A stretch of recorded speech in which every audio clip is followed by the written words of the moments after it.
pense plus, à mon avis, beaucoup en termes de théâtralité au sens de montrer les signes visuels, la théâtralité, mais par contre, il y a un retour de la dramaticité, ce n'est pas du tout la même chose. La dramaticité, ou l'altérité, c'est d'ailleurs un peu la même chose, consiste à établir un rapport entre des personnages, entre une personne, un locuteur et une autre personne. Donc cette idée, c'est que on doit retrouver l'idée d'un dialogue, l'idée d'un combat. C'est par exemple le thème de la pièce de Coltès, dans la solitude des champs de coton, mais c'est aussi le thème de la pièce de Joanneau. Donc on doit retrouver cette notion de dialoguisme, par opposition à un immense monologue qu'un personnage dirait.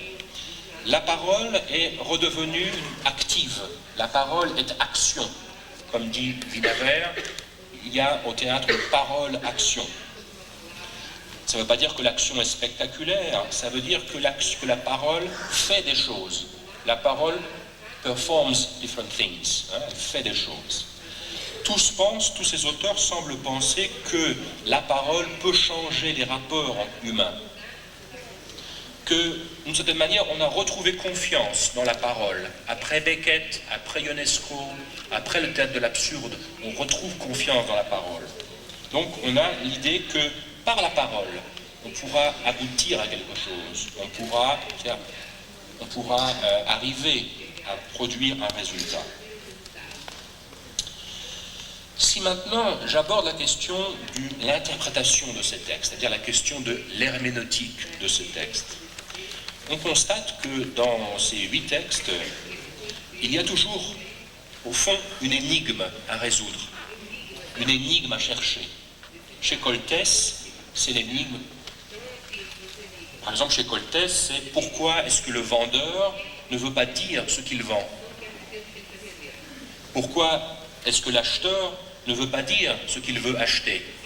Jamais ceci n'est dit, et c'est l'énigme qui tient le spectateur en haleine.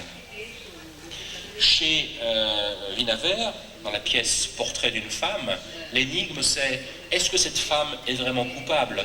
A-t-elle tué? Bon, elle a tué son fiancé, son ami, mais a-t-elle des circonstances atténuantes? Doit-on vraiment la condamner, comme elle est condamnée par la Cour de justice?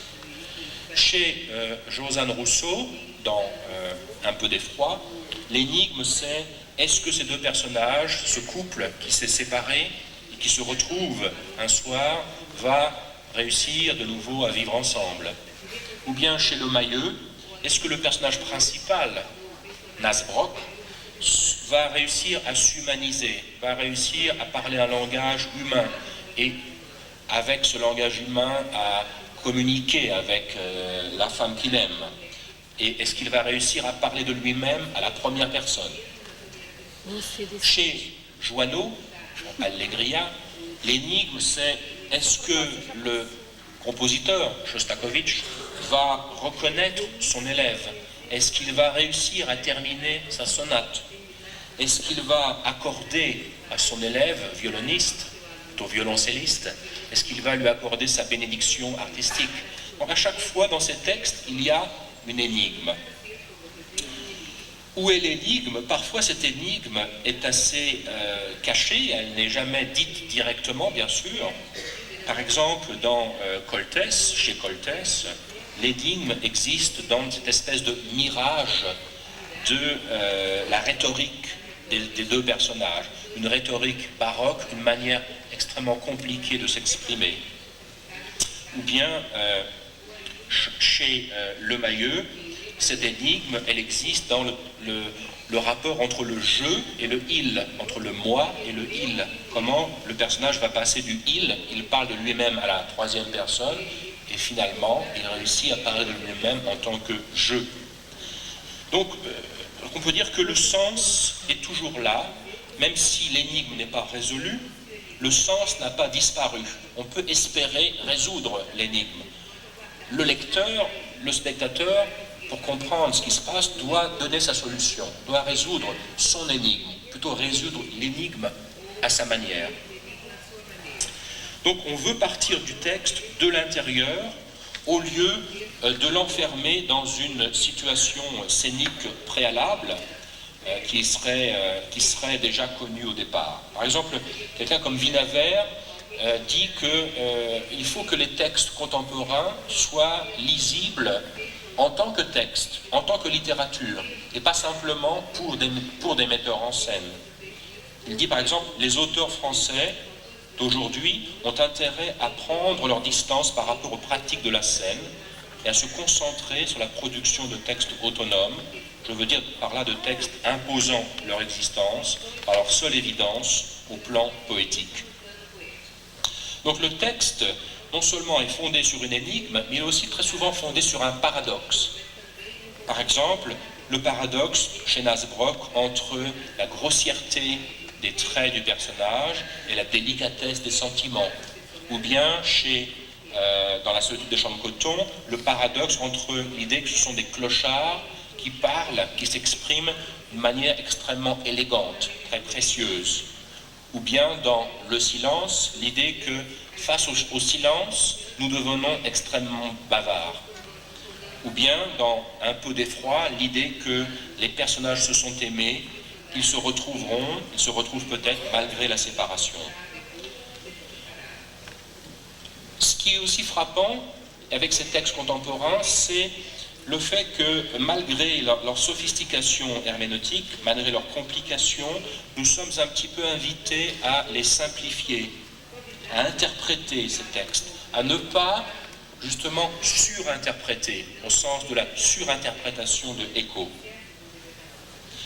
Donc l'idée, c'est de revenir au texte, de prendre le texte dans ce qu'il a de littéral, de ne pas en tant que lecteur ou en tant que spectateur trop fabriquer de système de sens, mais d'aller directement à ce que le texte semble dire.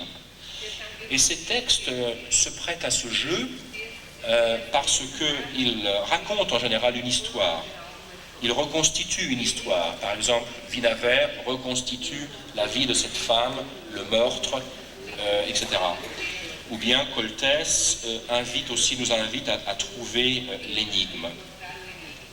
Alors ça, c'est une chose assez nouvelle par rapport au nouveau roman, par rapport au théâtre du nouveau roman, dans les années 50, 60, 70 même.